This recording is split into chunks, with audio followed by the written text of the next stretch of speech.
Halo Sobat Sehat semua, Assalamualaikum warahmatullahi wabarakatuh. Salam jumpa kembali dengan saya Sugito di channel Berbagi Sehat. Channel edukasi dan motivasi seputar asam lambung, GERD, anxiety psikosomatis berdasarkan pengalaman saya sebagai orang yang pernah menderita asam lambung, GERD, anxiety psikosomatis dalam waktu yang cukup lama. Dan alhamdulillah sekarang sudah sembuh. Harapan saya khususnya kepada teman-teman yang masih dalam penderitaan asam lambung, GERD, anxiety psikosomatis, setelah menonton video ini akan dapat tersugesti dan termotivasi untuk dapat cepat sembuh. Saya bisa sembuh, insya Allah teman-teman pasti juga bisa sembuh. Badai pasti berlalu. Baiklah teman-teman, pada kesempatan kali ini saya akan berbagi seputar asam lambung, GERD, anxiety psikosomatis dengan topik sembuh asam lambung, GERD, mudah hanya dengan cara ini. Baiklah teman-teman, sebelum saya lanjutkan ya, tolong yang belum subscribe channel ini, klik subscribe dan loncengnya supaya teman-teman tidak ketinggalan konten video-video berikutnya. Dan jika suka, klik like, selalu bagikan ke sosial media teman-teman. Semoga bermanfaat buat kita semua. Baiklah, kita lanjutkan. Jadi topik kita kali ini adalah sembuh asam lambung, GERD, mudah hanya dengan cara ini. Teman-teman semua, penderitaan asam lambung, GERD, anxiety psikosomatis adalah penderitaan yang bersifat fisik dan psikis. Nah, asam lambung, GERD merupakan penderitaan yang bersifat fisik. Ya, jadi untuk yang bersifat fisik ini adalah asam lambung dan GERD-nya. Tetapi yang bersifat psikis ini adalah anxiety dan psikosomatiknya. Nah, pada session kali ini saya ingin fokus kepada hal yang bersifat fisik, yaitu tentang bagaimana sembuh dari asam lambung dan GERD-nya. Oke, jadi asam lambung, GERD merupakan penderitaan yang bersifat fisik. Dengan sembuh ya, atau dapat sembuh dengan melakukan satu metode ya, yaitu metode 3P ya, pola makan, pola hidup, dan pola pikir. Dengan catatan kita lakukan dengan disiplin dan konsisten. Nah, maka itu akan bisa sembuh dari gangguan asam lambung dan GERD-nya. Walaupun mungkin juga sebelum kita melakukan 3P, kita juga biasanya sudah ke dokter ya. Nah, itu juga baik-baik saja, karena memang pada saat permulaan kita menderita, biasanya langkah yang kita ambil itu biasanya langsung ke dokter. Namun setelah berulang kali ke dokter, kadang tetap masih sering kambuh. Nah, ini baru muncul ya, yaitu melaksanakan 3P dengan disiplin dan konsisten. Nah, ternyata dengan hasil itu ya, dengan hasil kita melakukan 3P, nah ini ternyata membuat perubahan yang signifikan dan akhirnya menjadi sembuh. Oke teman-teman ya, nah maka dari itu yang lebih penting lagi bagaimana cara menerapkan metode 3P ini. Nah, ini berdasarkan pengalaman yang saya lakukan ya. Memang sebelum kita menerapkan 3P, kita sudah berusaha ke dokter ya. Atau kita sudah ke dokter, makan obat, nah kita lakukan yaitu terapi 3P-nya kita jalankan. Sehingga dengan seperti itu proses penyembuhan ini akan menjadi semakin cepat. Sehingga kalau gangguan kita hanya seputar asam lambung dan GERD ini sebenarnya masih mudah ya. Kalau kita konsisten melaksanakan 3P-nya itu ya paling sekitar 1 bulan aja udah beres gitu. Tetapi kadang karena kita Setelah itu mulai terkena anxiety dan psikosomatis, nah itu yang kadang menjadi lama. Mengapa begitu? Karena ketika kita yang secara fisik, contohnya asam lambungnya sudah membaik, GERD-nya juga sudah membaik, tetapi secara psikis belum, nah itu biasanya akan memacu lagi untuk asam lambung naik lagi. Asam lambung naik lagi, timbul GERD lagi. Nah, dengan timbul GERD semakin terasa anxiety dan psikosomatisnya. Nah, itulah yang sering saya sebut sebagai lingkaran negatif. Nah, oleh karena itu untuk efektifnya ya, jadi kita harus menerapkan 3P secara disiplin dan konsisten. Ini insya Allah tentang asam lambung dan GERD-nya itu akan dapat cepat sembuh.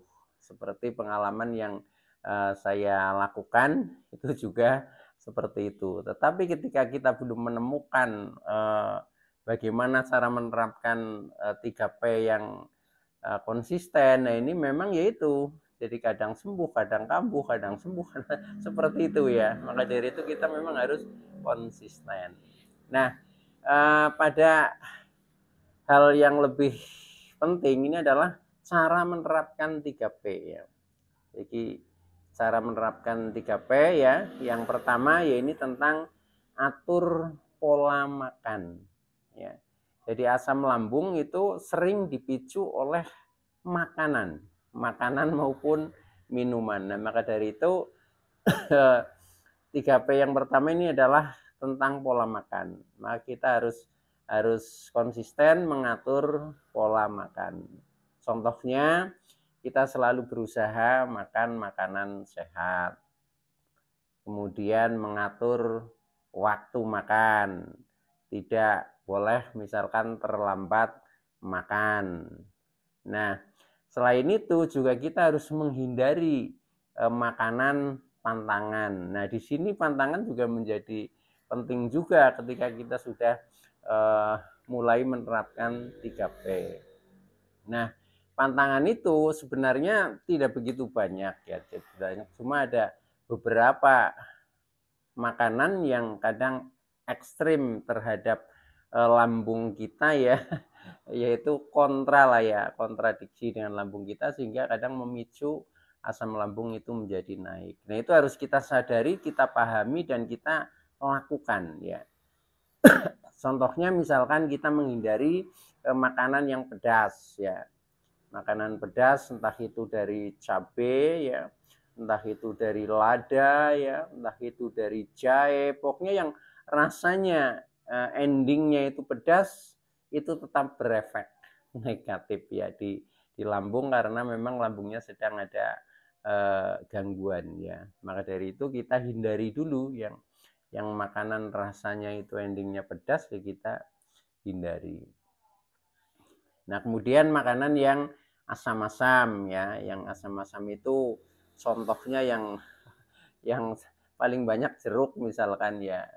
Tetapi selain jeruk, kalau buah itu belum masak ya, belum masak betul dipetik itu biasanya juga masih terasa asam. Itu pun efeknya sama ya. Efeknya sama, kurang baik di lambung kita. Nah, maka dari itu juga kita harus kita hindari itu. Dan tidak hanya berwujud buah ya, mungkin termasuk bentuknya sayur ya, tapi rasanya juga asam ya, sama aja harus kita hindari. Contohnya misalkan sayur asam, nah itu juga sama saja efeknya. Pokoknya yang rasanya asam-asam walaupun sudah tidak kelihatan bentuknya, nah itu tetap kita hindari itu. Nah, selain itu juga yang berminyak ya atau berlemak tinggi lah. Berlemak tinggi contohnya daging merah ya. Daging merah itu daging dari hewan yang berkaki 4 lah. Sapi, kambing ya, domba, nah itu sama saja itu. Nah, itu juga kita hindari lebih dulu gitu. Nah, kita bisa makan daging-daging yang lain, misalkan daging ikan itu tidak masalah gitu. Nah, selain itu juga makanan-makanan berminyak itu juga kita hindari dulu ya. Berminyak, bersantan ya. Berminyak itu contohnya ya goreng-gorengan ya. Ya kalau toh itu sudah agak membaik, makan ya itu juga harus disesuaikan ya. Kalau saya itu dengan model saya coba dulu. Kalau saya mencoba sedikit ini tidak ada reaksi apa-apa, nah mungkin saya bisa makan. Tapi kalau uh, dimakan itu langsung ada reaksi, nah itu ya kita jangan dulu seperti itu. Ini yang namanya konsisten ya, itu. Jadi kita sesuaikan dengan konsisten dengan kondisi yang kita rasakan seperti itu. Dan itu yang bisa mengukur adalah diri kita sendiri ya. Maka oleh karena itu kita harus peka terhadap rasa di lambung dan termasuk jenis makanan. Bila perlu kita catat ya, kita catat makanan-makanan apa yang efeknya kontra dengan lambung kita tulis gitu sehingga tidak sering diulang-ulang ya itu. Dan makanan-makanan yang efeknya positif ya kita tulis seperti itu. Itu akan lebih mudah lagi untuk kita mengaturnya. Nah itu selain itu juga karena kita lambung kita sedang bermasalah, biasanya makanan itu juga usahakan makanan yang lunak-lunak, itu yang lebih baik ya dibandingkan makanan yang alot-alot, misalkan seperti ketan ya. Nah itu dicerna kelihatannya juga agak agak berat sehingga kadang lambung kita menjadi kurang kondusif seperti itu. Nah itu juga kita hindari itu seperti itu. Pokoknya kita harus selalu ini ketika mau makan kita harus membayangkan efeknya itu seperti itu. Saya dulu itu selalu seperti itu. Nah kalau kira-kira berefeknya negatif ya kita hindari dulu ya. Kita hindari dulu enggak apa-apa ya kan dulu sebelum terkena asam lambung juga sudah pernah makan itu. Jadi tidak harus semua makanan kita makan seperti itu. Oke teman-teman ya, jadi itu tentang seputar mengatur pola makan itu harus konsisten. Nah dengan seperti itu menjadi tidak memacu asam lambung untuk selalu naik. Oke, nah kemudian yang kedua yaitu kita atur tentang pola hidup. Nah, pola hidup di sini secara garis besar ini ada dua hal, yaitu pola beraktivitas dan pola beristirahat. Nah, intinya di dalam beraktivitas atau melakukan kegiatan ya, sebaiknya itu jangan over ya, atau jangan berlebihan sehingga tidak membuat kecapean. Karena kalau kita sedang ada gangguan asam lambung, kemudian kita aktivitasnya tetap maksimal, akhirnya menjadi kecapean, itu juga akan memicu asam lambung menjadi naik. Itu pengalaman yang saya rasakan seperti itu. Nah, oleh karena itu, kita harus istirahat yang cukup. Istirahat yang cukup dalam hal ini adalah tidur ya. Jadi tidur ya minimal 7 jam lah ya. 7, 8, 9 jam itu lebih bagus. Nah itu juga konsisten ya, konsisten. Makanya untuk tidur itu saya punya jam yang ajek ya. Kalau malam misalkan saya berangkat jam 10 ya, nanti kira-kira bangunnya sekitar jam 4 pagi. Itu seperti itu. Nah kemudian siang biasanya saya tidur siang 1 jam. Kan jadi totalnya 7 jam. Seperti itu. Karena dengan pola tidur yang ajek ya, tetap ini seolah-olah fisik kita ya, tubuh kita ini sudah siap ketika jam-jam itu ya pasti rasanya mengantuk sehingga kita akan mudah saja untuk tertidur. Itu. Oke teman-teman ya. Jadi tentang pola hidup intinya aktivitas jangan kecapean. Kemudian istirahat harus cukup yaitu minimal 7 jam. Insya Allah dengan seperti itu nanti asam lambung itu akan membaik. Dan untuk posisi tidur ya ketika kita masih sering terjadi GERD ini sebaiknya nyender ya. Nyender itu ini seperti inilah ya. Iya, jadi kepala agak lebih tinggi ya, tapi landai ya. Nah, sehingga tidak mendukung GERD untuk naik ke kerongkongan seperti itu. Oke, teman-teman ya. Nah, itu tentang pola hidup. Nah, kemudian yang ketiga yaitu mengatur tentang pola pikir ya. Pola pikir ini sebenarnya sederhana ya, cuma kadang kita susah untuk menerapkannya ya. Pola pikir intinya ya manajemen emosi lah, tekanannya kepada emosi kita. Jadi kita usahakan selalu ya berpikir positif. Berpikir positif itu berpikir yang baik-baik yang hubungannya dengan kesehatan ya. Itu. Contohnya dalam pikiran kita yakin bahwa kita sehat, kita yakin bahwa kita akan cepat sembuh, seperti itu di pikiran kita. Itu berpikir yang positif. Nah, kemudian secara emosional ini juga terkendali ya, usahakan jangan emosional ini selalu naik ya. Padahal ketika orang yang terkena asam lambung sensitif psikosomatis itu biasanya mudah tersinggung ya, sehingga emosinya seringnya tinggi seperti itu. Nah, ini harus dikendalikan gitu. Nah, selain itu juga untuk mendukung supaya pikiran kita positif, jangan berpikir yang berat-berat. Kemudian kita pikirkan hal-hal yang menyenangkan. Seperti itu teman-teman ya.